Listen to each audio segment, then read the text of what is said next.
একটা জগদ্দল পাথর ফ্যাসিস্ট হাসিনাকে তারা তাদের আন্দোলনের মধ্য দিয়ে সরাতে পেরেছে। এটা তাদেরকে আমি সেই জন্য আন্তরিকভাবে ধন্যবাদ জানাই, কৃতজ্ঞতা জানাই।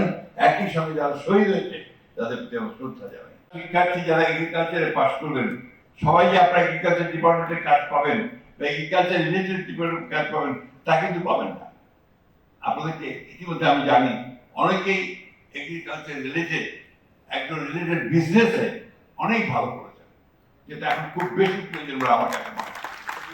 আমি আপনার অ্যাগ্রো বেস যে সমস্ত ইন্ডাস্ট্রি এগুলোর দিকে আপনার যোগ দেওয়া হয়েছে এবং ইতিমধ্যেই উত্তরাঞ্চলকে এবং দক্ষিণাঞ্চলকে ঘোষণা করা হয়েছে থেকে এগ্রিকালচার হাব তৈরি করা হবে, অর্থাৎ সেখানে ইন্ডাস্ট্রিগুলো তৈরি করা হবে।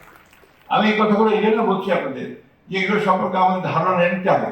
মাত্র 5 মাস হয়েছে এই সরকার, ইতিমধ্যে বিভিন্ন রকম কথাবার্তা সমস্যা হচ্ছে, ওগুলো থাকবে।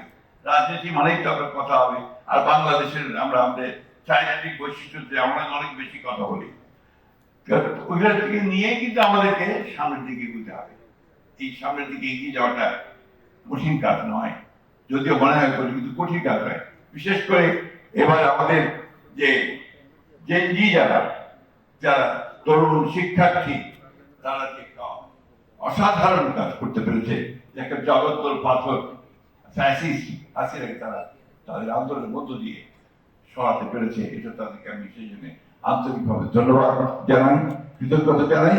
একই সঙ্গে যারা শহীদ হয়েছে তাদের প্রতি আমার শ্রদ্ধা জানাই। 17 বছর ধরে আমরা এই আন্দোলন করেছি। আমি নিজে এই আন্দোলনের শরীর ছিলাম সবসময়।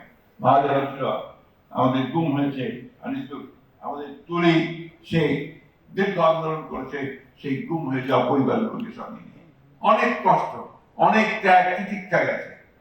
এখন একটা সুযোগ এসেছে, আমি যাদেরকে সবসময় বলি একটা অপরচুনিটি এসছে। এই সুযোগ থেকে আমরা নেই, এটাকে আমরা যেন হেলায় নষ্ট না করি, এটাকে যেন আবার একটা অন্ধকারের মধ্যে ছেড়ে না দিই, বরঞ্চ আলোর দিকে ছেড়ে নিয়ে যাই। আমাদের সবাই কাজ করে আমাদের কাজগুলো সামনের দিকে এগিয়ে যেতে পারি।